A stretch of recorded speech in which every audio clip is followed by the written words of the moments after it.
make a way where there seems to be no way. He works in ways we cannot see. He will make a way for me. He will be my guide. Hold me closely to His side. With love and strength for each new day, He will make a way. He will make a way. Oh, God will make a way where there seems to be no way. He works in ways we cannot see. He will make a way for me, and He will be my guide. Hold me closely to His side. With love and strength for each new day, He will make a way. He will make a way. By the roadway in the wilderness, He leads me. Rivers in the desert will I see. Heaven and earth will fade, but His word will still remain. And He will do something new today. Oh, Dia buat jalan saat tiada jalan, dengan cara yang ajaib. Dia buat jalan bagiku. Dia menuntunku dan memeluk diriku. Dengan kasih dan kuasa-Nya, Dia buat jalan. Dia buat jalan. Dengan kasih dan kuasa-Nya, Dia buat jalan. Dia buat jalan.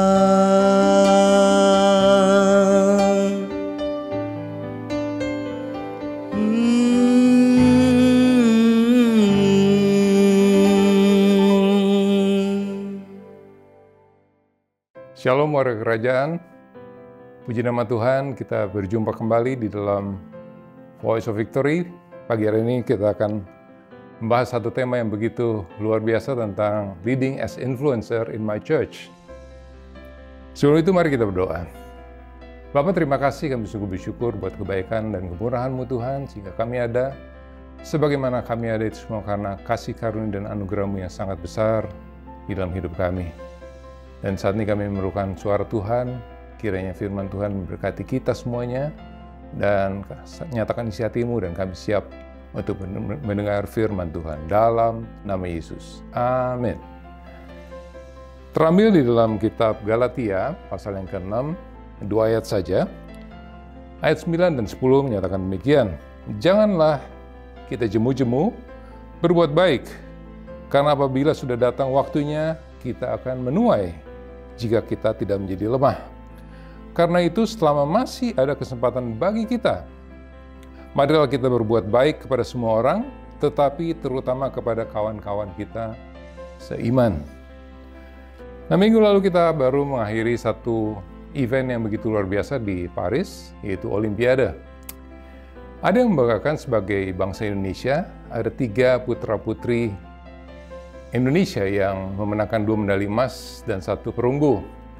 Mereka adalah Fredrik Leonardo, ada Rizky Juniawan, dan satu lagi Georgie atau Gregoria Mariska. Satu prestasi yang luar biasa. Fredrik melakukan panjat tebing ataupun walls climbing itu sekitar 4,75 detik saja. Setinggi lebih kurang 15 meter tingginya. Wow, saya melihat itu begitu luar biasa. Seperti cicak, seperti Spider-Man ya, dia naik begitu luar biasa sekali. Hanya dalam waktu 4,75 detik mengalahkan lawannya dari China yang 4,77 detik. Saya percaya itu hasil yang begitu luar biasa, bukan dengan perkara yang mudah ya. perkara yang luar biasa dalam masing-masing, baik Frederick maupun Rizky maupun Georgie tentunya. Nah, saya percaya hasil itu adalah bukti daripada sebuah proses yang begitu luar biasa, ya, dari ketiga putra-putri bangsa Indonesia tersebut, ya.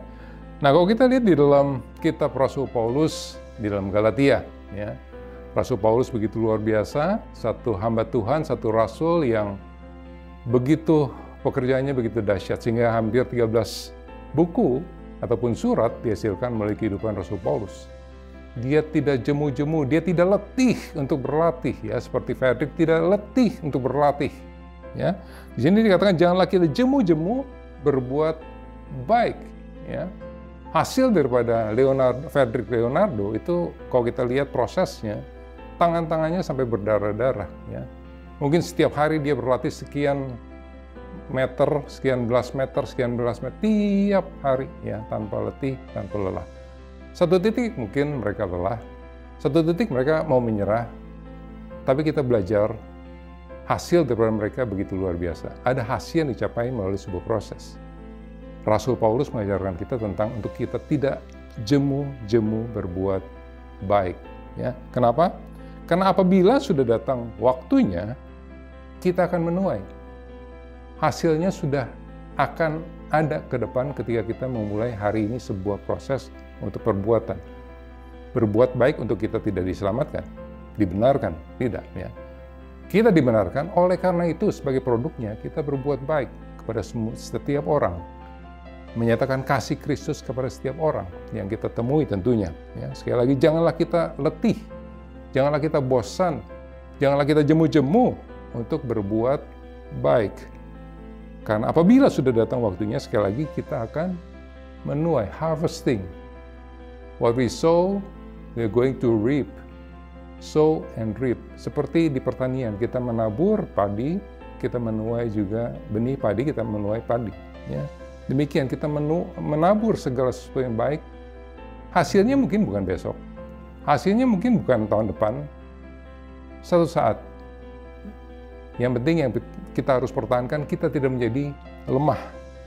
Jika tidak menjadi lemah, artinya kita harus tetap bertahan senantiasa untuk perbuatan baik untuk kemuliaan bagi nama Tuhan. Ayat yang ke-10 dikatakan karena itu, ya. Karena itu, selama masih ada kesempatan, ya, opportunity, ya, bagi kita, marilah kita berbuat baik. Do good things. Do good, ya, kepada semua orang, ya. Good ini bicara tentang, kalau saya akronimkan, G bicara tentang godly, O bicara tentang opportunity, O yang berikutnya adalah bicara tentang obedience to Christ, to Christ's law, ya.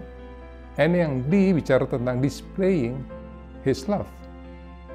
Jadi do good to all, berbuat baik kepada semua orang, bicara tentang godly, yaitu opportunity, kesempatan untuk berbuat saleh, kesalehan ataupun godly things di dalam memenuhi hukum Kristus sebagai satu display, satu etalase bahwa kita menyampaikan kasih Kristus.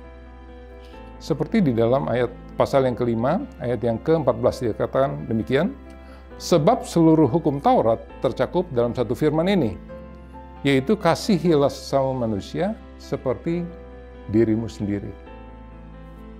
Jadi kesempatan bicara tentang masalah waktu, ya. Kita semua sama diberikan 24 jam setiap hari, tidak ada yang kurang, tidak yang lebih, ya.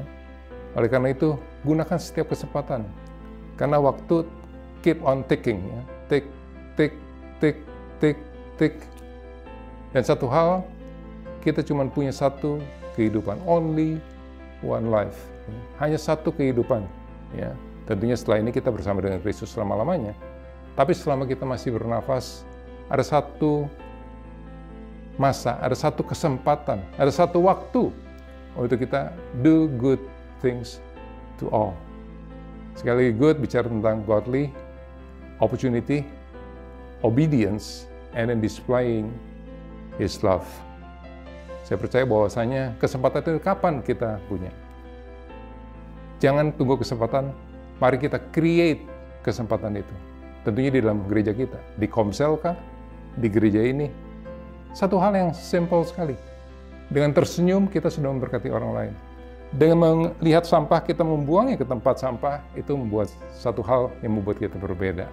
Oleh karena itu mari guna kesempatan yang ada, karena waktu ini sangat terbatas, and only one life. It will soon be past. Sebentar saja selesai. Only things that we do for Christ will last. Segala sesuatu yang kita kerjakan untuk Kristus akan kekal selamanya. Puji nama Tuhan, Tuhan Yesus memberkati kita semuanya. Amin.